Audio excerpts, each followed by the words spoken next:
Gas আগে একটা video দেখেন।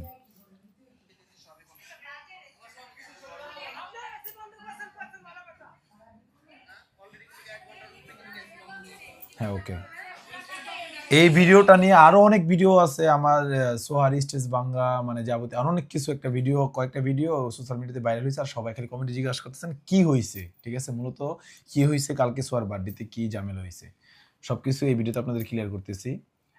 মানে অ্যামব্রোসিয়া না কি জানি একটা নাম রেস্টুরেন্ট, হ্যাঁ অ্যামব্রোসিয়া মনে হয়, হ্যাঁ অ্যামব্রোসিয়া ধানমন্ডিতে। ওই রেস্টুরেন্টে আমরা বুকিং দিছি প্রায় আরো অনেক আগে, হ্যাঁ 2 তারিখে না 3 তারিখে বুকিং দিয়েছিলাম, হয়তো আপনার ব্লগটা সবাই দেখছেন। তো ওইখানে বলা হয়েছে যে 200 জনের আমাদের পার্সেন্ট, মানে 200%, 200 জন আমাদের ইনভাইটেড লোক আসবো। তো ওইখানে লেখা হয়েছে। তারপর উনি বললো, ম্যানেজার বললো যে ঠিক আছে সমস্যা নেই। আমি বলছি না আমাদের আরো কম হইব। ঠিক আছে সমস্যা নেই, আপনি জানায়েন, কম হইলে কম, বেশি হইলে বেশি, আমরা এটা দেখব। হ্যাঁ, এটা আমাকে উনি বলছে।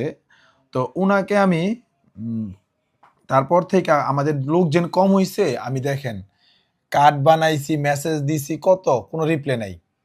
এই দেখেন কোনো রিপ্লাই নাই, কোনো আমি ছবি দিছি, কার্ড বানাইছি, ছবি দিছি, ভয়েস দিছি, ভয়েস শুনে নাই, শুনছে রিপ্লাই দেয় নাই, কল দিছি, কল ধরে নাই, কিছু না।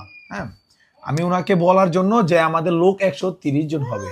তো আমি বাপি ভাইরে বলছি, বাপি ভাই ওনাকে বলছে, উনি কি অ্যান্সার দিছে যে ভাই 200 জন রিজার্ভ হয়ে গেছে, এখানে আর কমানো যাইব না। হ্যাঁ, তো কোনো রেস্টুরেন্টে বা কোনো জায়গায় কি এইরকম নিয়ম আছে যে 200 জন রিজার্ভ হয়ে গেছে আর কমানো চাইবো না? সাথে সাথেই মেসেজ দিয়ে 2 তারিখ বা 3 তারিখে আমি মেসেজ দিছি, উনি আমাকে বলে এই কথা যে 200 জন রিজার্ভ হয়ে গেছে।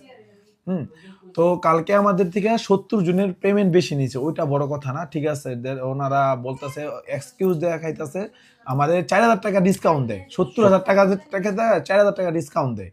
তো ওই জায়গায় আমি বলছি যে 4000 টাকা লাগবে না, আমার 70 জনের পার্সেল করে দেন। পার্সেল কি করে দিছে আমাদের দেখায়, ওনায় নিয়ে গেছে খাবার, আর 8:30 থেকে বুফ দিছে, 11টার আগে শেষ বুফ, 11টার আগে বুফ শেষ করে দিছে।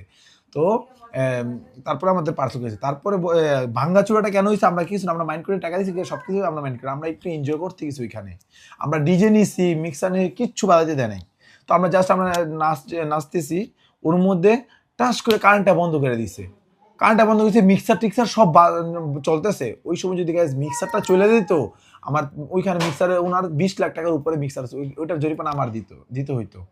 ওই আপুটা ডাইরেক্ট চেয়ে গেছে, রাগ হয়ে গেছে। তারপরে আমাদের গান, আমাদের টাকাও নিছে, কোনো এনজয় করতে দেয় না, আমাদের বইলেও নিছে 2টার পর তো আপনারা বাজায় না, আমরা আসছি, সমস্যা নেই। 1:30টা না বাজতে ওনারা কোনো একটা আইসা বলাও নাই যে আমরা রেস্টুরেন্ট অফ করে ফেলবো, আপনারা চলে যান, এটাও বলে নাই। ডাইরেক্ট গান অফ করে দিছে, নাচার মধ্যে গান অফ করে দিছে মাঝখানে। মিক্সচার উনার নষ্ট হয়ে যেত, উনি অনেক আমাদের সাথে রাগারাগি করছে। তাই সবাই রাগ কইরা নিজের টাকার ক্ষতি করছি, ওনাদের কোনো ক্ষতি করি নাই। কিন্তু অ্যামব্রোসিয়া নাকি ওই রেস্টুরেন্টে গেছে, আপনারা যদি কেউ, আমাদের ভালোবাসার মানুষ আছে, কেউ যদি আপনারা যান, ঠিক আছে, আগে কথা ক্লিয়ার করে নেবেন। ওনারা, লাস্ট কথা আরেকটা, আমি যেন ওনার কাছ থেকে বুকিং নিছি, আমার একবার ফোন করেও জিজ্ঞাসা করে নাই যে ভাই আপনার কি লোক কমছে না বাড়ছে না কি। ঠিক আছে, কিচ্ছু না, আমার কলই ধরনের রিসিভ করে না। ওনারা কেমন ম্যানেজার রাখে, যায় মালিক ওনাকে বলেছে ম্যানেজার কেমন রাখছেন আপনারা। হ্যাঁ, আর সমস্যা মালিকেরও দোষ থাকতে পারে, মালিক মনে শিখাই দিছে এমন কিছু। আমি বলে এসেছি 130-40 জন হইব, 200 জন হইব না। ঠিক আছে আপনার ফোন দিনই, আর পর থেকে আর ফোনই ধরে নেই আমার। ঠিক আছে, তো যাই হোক, যারা আমার ফ্যান ফলোয়ার আছে, ভালোবাসার মানুষ আছেন যারা ঢাকার মধ্যে, যদি জানো, যদি কোনো অনুষ্ঠান করেন আগে সব কথা বাইঙে নেবেন। আর আমার আর জীবনে তো ওই রেস্টুরেন্টের কাছে না কি মানে না, মুখে নাম নিতেও ঘৃণা আসতেছে, এতটা বাজে সার্ভিস করছে। খাবারের কথা তো বাতি দিলাম, বাজে এত সার্ভিস করছে।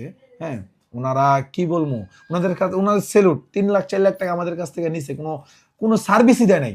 একটা লোকও সামনে ছিল না যে আমাদের এটা লাগবে ওইটা লাগবে আমাদের আইনা দিব, কোনো বইলা কইয়া আনা লাগছে ওনাদের কাছ থেকে। আমার কিছু বলার নাই ওনাদের সার্ভিস দেখা।